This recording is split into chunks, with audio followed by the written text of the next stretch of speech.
నమస్తే భయ్య. ఈ వీడియో నేను ఎవరైతే ఇంటికాడ ఖాళీగా ఉంటారో వాళ్ళ కోసం అయితే ఈ వీడియో చేస్తున్నా. విషయం ఏంటంటే ఇంటికాడ మీరు ఏ పని లేకుండా ఇంటికాడ ఖాళీగా ఉన్న వారికి అయితే చెప్తున్నా. మీ దగ్గరనైతే ఒక ఫోన్ అయితే ఉంటుంది, ఖచ్చితంగా అందరి దగ్గర ఫోన్ ఉంటుంది, అందరూ ఇంటర్నెట్ వాడతారు. అయితే మీరు ఒక ఫోన్లో డైలీ ఒక వీడియో షూట్ చేయండి. డైలీ ఒక వీడియో షూట్ చేసి దాన్ని ఎడిటింగ్ చేసి దాన్ని ఫేస్బుక్లో, యూట్యూబ్లో, ఇన్స్టాగ్రామ్లో మూడిట్లలో ఒకటే వీడియో అప్లోడ్ చేయండి. మూడిటికి అలా చేస్తూనే ఉండండి. ఒక నెల రోజుల దాకా చేయండి. రిజల్ట్ ఎట్లుంటుందో మీకే తెలుస్తుంది. ఇది ఎవరైతే ఇంటికాడ ఖాళీగా ఉంటారో వాళ్ళ కోసమే అయితే చెప్తున్నా నేను. పని అనేది ఇప్పుడు చాలా కరువు అయిపోయింది. ఇప్పుడు యూట్యూబ్ కూడా చాలా కాంపిటీషన్ అయిపోయింది. ఖచ్చితంగా ఇప్పుడు యూట్యూబ్ నుంచి డబ్బులు వస్తాయి ఖచ్చితంగా, కానీ దానికోసం పని చేయాలి.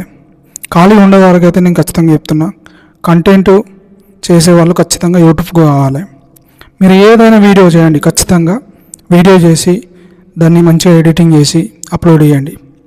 ఖచ్చితంగా నెల రోజులు చూడండి, మీకే తెలుస్తుంది ఫస్ట్ వీడియోకు లాస్ట్ వీడియోకు ఎంత డిఫరెన్స్. యూట్యూబ్ అంతే హార్డ్, నాతో కాదు అని కొంతమంది అనుకుంటారు. అది కరెక్ట్ కాదు. ఖచ్చితంగా ప్రతి ఒక్కళ్ళకు వస్తుంది.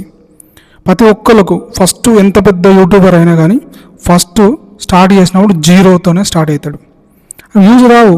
ఒక 10-20 వీడియోలు చేసేదాకా కూడా వ్యూస్ రావు.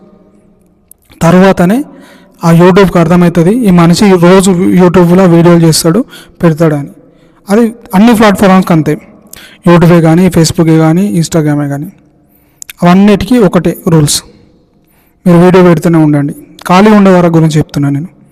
ఖాళీగా లేని వాళ్ళు కూడా మీకు ప్యాషనేట్గా మీరు యూట్యూబ్ చేయండి, నో ప్రాబ్లం.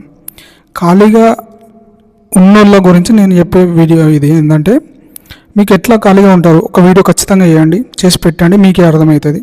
నెల రోజుల తర్వాత నాకు కామెంట్ చేయండి. కామెంట్ చేసి నాకు ఇలా నా వీడియోలో కామెంట్ చేసి చెప్పండి. నెల రోజుల దాకా నేను పెట్టిన నాకు వీడియో, నాకు మరి ఏమైంది నువ్వు చెప్పింది అనేసి నాకు ఒకసారి నా కామెంట్లో చెప్పండి.